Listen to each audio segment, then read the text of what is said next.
Hello everyone, Charles Watts here, the Arsenal correspondent at Goal, joining you halfway through the week, one day away from match day for Arsenal and the day of Mikel Arteta's press conference over in Rome, which, it's going to be at 8 o'clock tonight, proper graveyard shift, that one. Arsenal flying out today, Mikel Arteta and a player will be speaking to us at 8 p.m, right in the middle of the Champions League, so I can't imagine there's going to be too much interest in it. Not much for him to talk about, to be fair. I don't think it's going to be that thrilling a press conference, but I will be involved in it, and if there's anything interesting, please do check my social media channels on Twitter at Charles_Watts, and I'll be reporting anything interesting to come from that press conference ahead of that big game tomorrow. I'll speak about that a little bit later on in the video, look at the sort of team news, talk about something I was having a discussion with a couple of mates about last night, really, about what's the bigger game for Arsenal this week. Is it Thursday night or is it Sunday against Manchester City in the Premier League? I think it's Thursday night. They were disagreeing, but I think it's Thursday night. But anyway, I'll get to that in a little bit. Just a little bit of discussion. First, a couple other Arsenal things doing around. Just wanted to talk about the investigation into Pierre-Emerick Aubameyang. Investigation, I suppose it is right. It is, but it's. That Arsenal really are just sitting down and talking with Pierre to find out exactly what's gone on over this tattoo that we've seen that he has now got on his hand, and Arsenal sort of looking to find out exactly why or where he got this, when he got it, why he got it, because it does appear to be a breach of COVID rules, but Arsenal want to exactly find out what has gone on before any further action is taken. Look, whatever happens, he's not going to get banned, and Arsenal aren't going to suddenly slap him with a 2-game ban or anything like that. It'll be a bit of a slap on the wrist, a fine, perhaps a reminding of his responsibilities, because he shouldn't be doing it if he indeed has breached COVID regulations, and we shouldn't be doing it, he shouldn't be doing it. Doesn't matter who you are, what profession you're in, how much money you're in, you shouldn't be doing it if that is indeed the case. And obviously at the moment it's against the rules to go to a tattoo parlour or for a mobile tattoo parlour to come to you and do something. You just can't do it in lockdown. So Arsenal want to find out what's gone on, where he had it.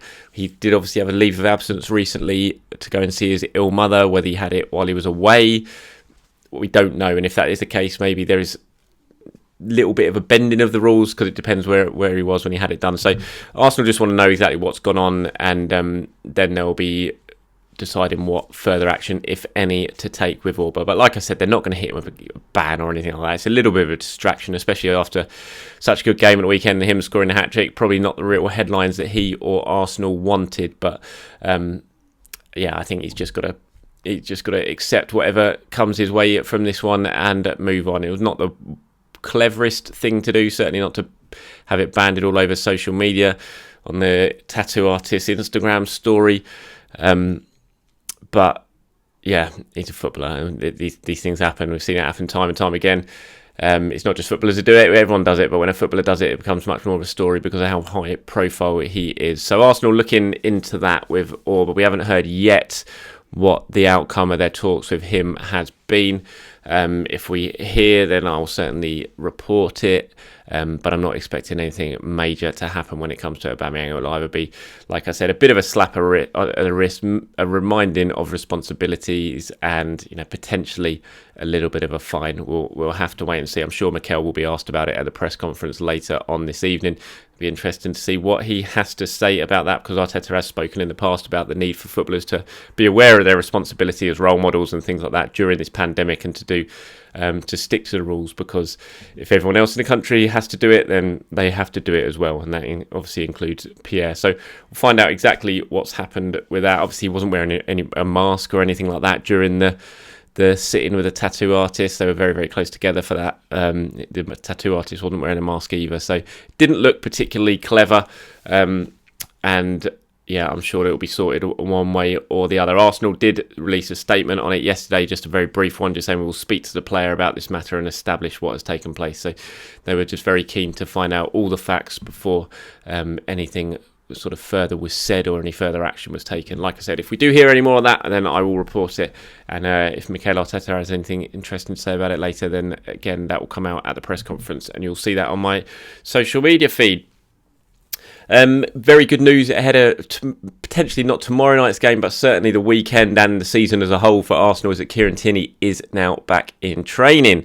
He has been doing more and more work over the last few days, but yesterday Arsenal posted their video. Obviously, I'm sure you've seen that, and he was very heavily involved in the full training session with the players. Scored a very good goal as well, curling one into the top corner in one of the small matches that they had in training. So that's a really big boost for Arsenal. We know how much Arsenal miss Kieran Tierney. We know how important he is, how not just defensively but certainly attacking wise down that left hand side as well. The much better team when they've got Tierney in it, although fair play to Cedric, I think he's filled in very well there over on the left hand side.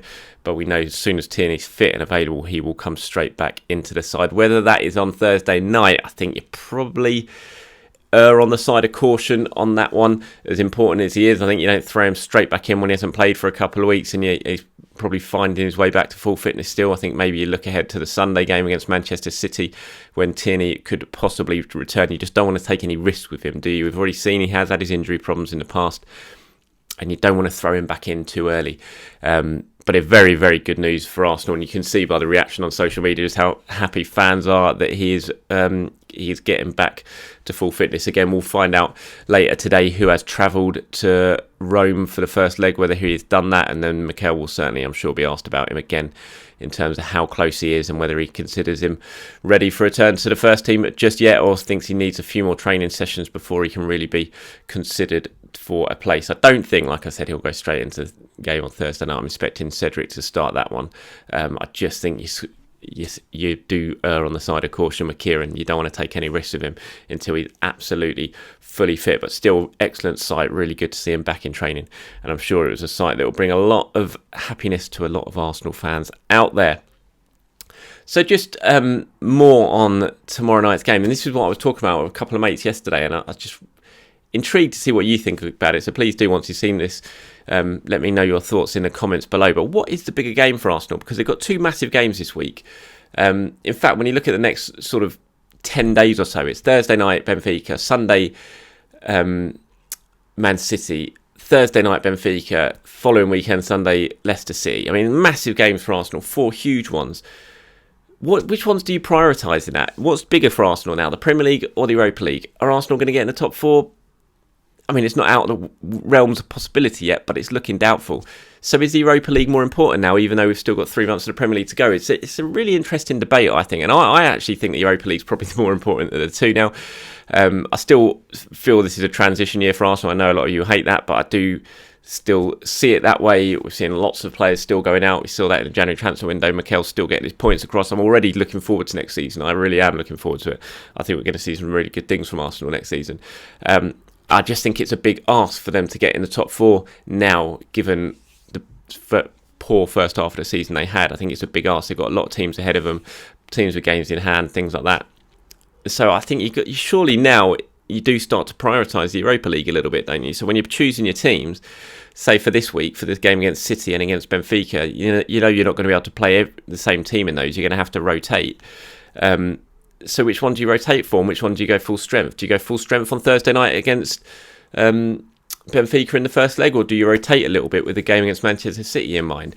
Personally, as I said, I'd go full strength on Thursday night, and then I'd do the rotation against Manchester City. I hate to say it, and maybe it's a sign of how far Arsenal have fallen, but whoever they start against Man City at the weekend, I wouldn't expect them to win just because of the incredible form Manchester City are in. And let's face it, Arsenal are way off Manchester City at the moment. It's just fact. So for me, I'd be going full strength on Thursday night against Benfica, and then if I do need to rotate, which you expect you will, especially with the second leg to come the following Thursday night, then you rotate that against Manchester City, and you prioritise getting through in the Europa League. Arsenal obviously fell at this hurdle in the Europa League last season. It was the one really big disappointment after Mikel Arteta arrived, was that Olympiacos defeat, especially after going and winning away in the first leg, to then come home at the Emirates and lose and go out of the competition at that stage was a massive, massive disappointment for everyone. I remember the sense of disappointment that night and how down the players and Mikel Arteta was. You don't want that happening again now. For Arteta, if he went out at this stage, it'd be massive blow again, and one that a lot of people would use it against him. So he needs to get through in this competition after what happened last year. And this is a very tricky tie. I mean, it's the toughest tie Arsenal almost could have got in this one against Benfica, and maybe struggling a little bit in the Portuguese league this season compared to their usual standards, but still a very good team when you look through the players that they've got. Packed full of experienced international players as well, who are going to cause Arsenal problems. It's not going to be a walk in the park by any means, this one. So I would personally, like I said, go full strength on Thursday night. I think the Europa League is the biggest competition for Arsenal right now. It's the one that they've got a real chance of progressing in, doing well in. And if you know what happens if you win this, you get yourselves in the Champions League. I just think it's too big an ask for Arsenal to get a top 4 spot this season in the Premier League. So for me, Thursday night's the biggest one. But let me know what you guys think about that. Would you rest people on Thursday night, or would you go full strength? What would you do? Let me know in the comments below. I will be very interested to hear your views. Team news wise, ahead of tomorrow night, obviously looking very good. We've spoken about Kieran Tierney. So Tierney is back training. Whether this game comes too soon for him, we'll find out later on today. Thomas Partey certainly not going to be involved yet with that hamstring issue. He's still probably a couple of weeks away. Thomas Partey, although he's supposedly, from what I hear, doing very well and pretty happy with the progress being made, but still he's not going to be involved this weekend. You can't, against Man City, you would highly doubt that. You're probably looking at maybe Leicester or even beyond the Leicester game before Thomas Partey comes back and be considered, because you don't mess around with hamstring injuries. You don't take any risks, especially with a player like Thomas Partey. So, but apart from that, everyone's in pretty good shape, and Arsenal are approaching this game at this stage of this really hectic season with very few injuries, and I think that's certainly a big boost for them. Obviously, the likes of Pablo Mari, who's been out for a while, he is now back available. Callum Chambers was back. Auba had a little bit of a problem at the end of the game the weekend, but he's fine. So they're in very decent shape. So they've managed the squad pretty well. It's just those two frustrating injuries they've had recently of Partey and Tierney. But hopefully the Tierney one now is very much on the up and clearing up. He's back training. Thomas Partey, we might have to wait a little bit more so. But team news wise, very positive for Arsenal. So you'd expect he's got a lot of difficult choices to make this on Thursday night in terms of who starts and who is left on the bench. Before I go, I just wanted to talk about Kylian Mbappe. I know he's not an Arsenal player, unfortunately, although it could have happened, and I will talk about that. But did you watch that match last night against Barcelona? Just what a game of football that was. I loved it. And I just love Kylian Mbappe. He's just an absolute sensation. And what a hat-trick that was. The first goal, the third goal, the finish on the third goal. You just knew he wasn't going to miss. He's just such an electrifying player. And Arsenal was really, well, I don't want to say really close, but they were close. And I know it's always a bit of a running joke, isn't it? This sort of Arsenal 11 of players Arsene Wenger missed out on. But the one about Kylian Mbappe, it's one that's always going to pain me, I think, even more so than Messi, because I know there's a lot of talk about Messi and how close it was to come for Arsenal. When you actually speak to people involved in that potential deal, it wasn't close because it wasn't possible in the end because of legal issues, because of work permit issues. So it just wasn't going to happen. But Mbappe, Arsenal were pretty. There was a time when they were confident they thought they were going to have him. Wenger was at his house, and it was very, very close to happening. And as I said, there was Arsenal at one point really felt that the whole Wenger thing was going to sway it, and he was going to end up choosing them for his development. He thought it was the best time, but then in that sensational season for Monaco, when even he outdid his expectations and Monaco's expectations, and unfortunately he just did so well that season that it priced him out of Arsenal. Everyone came circling earlier than everyone expected, and the money just went through the roof. Obviously ended up against Paris Saint-Germain, and Arsenal were just out of the equation because of the finances involved. And it's just such a shame. And he's even spoken about it in the past. He says, look, Mbappe, I met with Arsene Wenger. He's a great coach, great reputation in France. He's well respected and knows how to develop young players. This was a real option for me. We weighed up the advantages and disadvantages of all the clubs, but my family told me it had to be a decision and one that I needed to make. It also had to be a long-term decision, so it was up to me, and I decided to come here in order to develop the PSG. He then added, I dream of one day being managed by Arsene. His French great career, and now he's free because he has left Arsenal. I'm not sure he'll ever end up at Paris Saint-Germain now, unfortunately, Kylian, though, so that dream may not happen, and it's just a real shame. It was so close, and things just worked against Arsenal in that one. I mean, the year before is even closer, and Arsenal could have almost picked him up for free. Again, Wenger was over there in France trying to get it done before he signed his new contract with Monaco, but he ended up staying with Monaco, and then he had that season that just turned him from pretty much unknown talent into world superstar, and the finances are out the way. So every time I watch him play, and when I see him do something like he did last night, it just takes me back to that real near miss when, there was a time Arsenal thought they had a really good chance of getting Kylian Mbappe. They were growing in confidence, and the Wenger was so close with him, with his family, with his parents, and they felt that Arsenal could be the best option for his development, and then everything went whoosh through the roof because of his form for Monaco, and that was it. So yeah, frustrating one, but what a performance that was last night. I'm sure you all enjoyed it as much as I did. Sometimes nice just to sit back and watch football without Arsenal being involved and just enjoy the players on show. And Barcelona have inflicted an awful lot of pain on Arsenal over the years, so it was nice to see them get absolutely turned over, albeit by PSG, who I have to admit are not one of my favourite teams because of how they're owned and the money they've spent and the transfers fees that they've paid. That's absolutely changed the landscape of football, potentially forever. But just forget all that for a moment and just enjoy Kylian Mbappe, because what a talent, and we're going to get to see him for the next 10, 12 years at the very top of his game, and that's an exciting prospect. It's just a shame we didn't get to see him in the red and white shirt of Arsenal, because it was pretty close to happening at one time. All right, anyway, thank you everyone for watching. Like I said, press conference later tonight, graveyard shift, 8 p.m. from Rome. Please do join me on my Twitter account, and I'll bring you all the news that happens from that press conference. Until then, everyone, enjoy the rest of your day. I'll put back on tomorrow morning to try and do another video looking at what Mikel had to say in that press conference and previewing the match itself on Thursday night. So until then, everyone, enjoy your day. I'll speak to you soon.